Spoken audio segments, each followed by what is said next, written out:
I don't know if the word like arrogance is the right word, but there is a certain type of like way that you need to carry yourself in order to instruct a class in a particular way, right? Yeah, absolutely. So I don't want to. You have to be confident.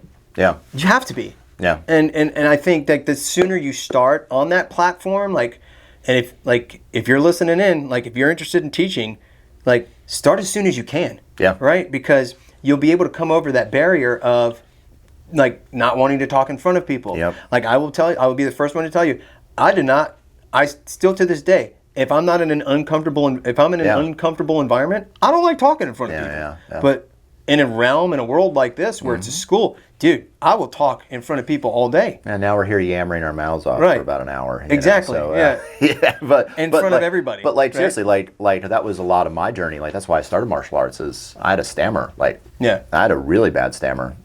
And that was part of the reason. I think if you want to talk about motivations for starting martial arts, my motivation was, hey, they make fun of me for not being able to talk. You're gonna beat them up. I'm gonna beat them up.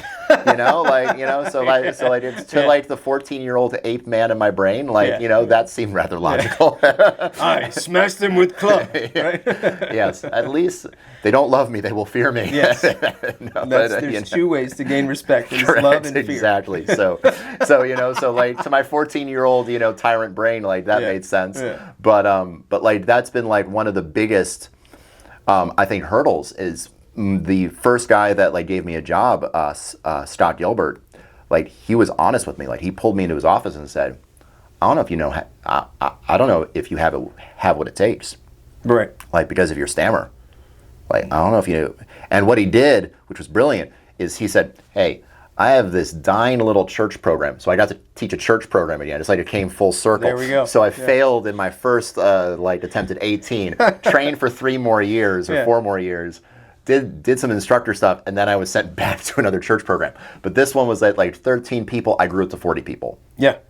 And so... But he put me far enough away from his main gym so that if I was an absolute tragedy of an instructor, that it didn't affect him. It did not affect his gym. Yeah. So so it's that was the perfect solution for me.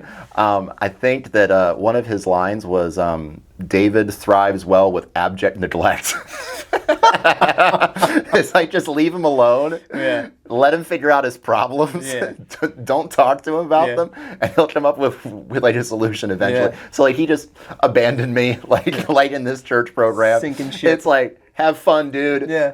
What are you gonna teach? I don't know. Yeah. Make it up, figure it out. And I found that so much of life is just figured out. No one knows what they're doing. No. And then the individuals that can still don't know what I'm doing. Right.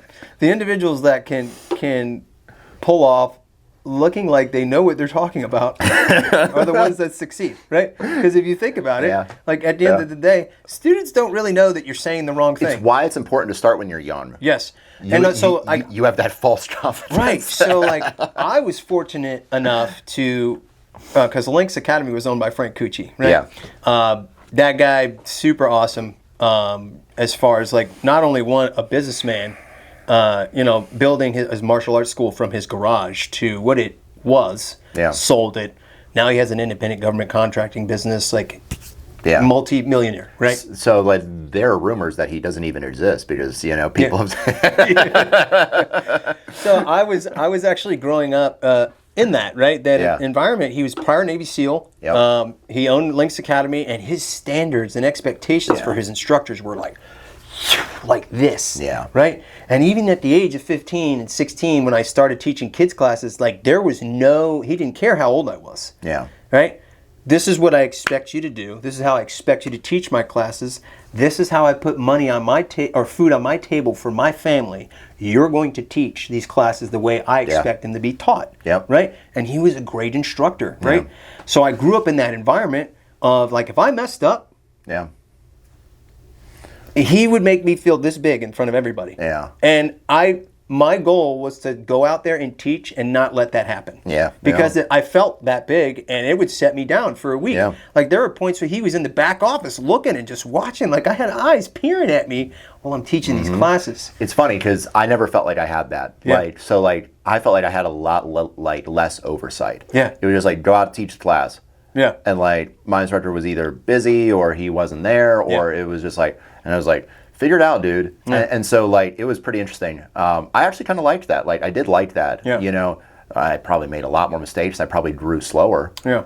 But like I think it helped my confidence because I'm sure it did. Because like I didn't have someone like over you watching the entire time. staring you down as you're teaching classes, because that is the most nerve-wracking thing. Is like teaching in front of somebody that like you respect. Yeah. You're like, well, I mean, it's challenging. It definitely makes like it just makes you feel like really uncomfortable. yeah. And he just didn't do it to me. It was the entire teaching staff, the staff there. Yeah. Like, and that's why I personally feel like that Lynx Academy back in its heyday had the best instructors. Yeah.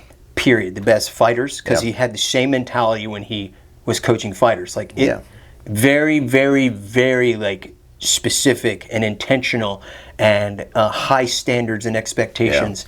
You literally had to be invited to be on the competition team. You had to go through this rigorous test before you even considered to be on the team. Yeah. Like, and I am so grateful that I grew up in an environment like that, because I think it helped me mature a lot faster than some 16, 17, 18-year-olds.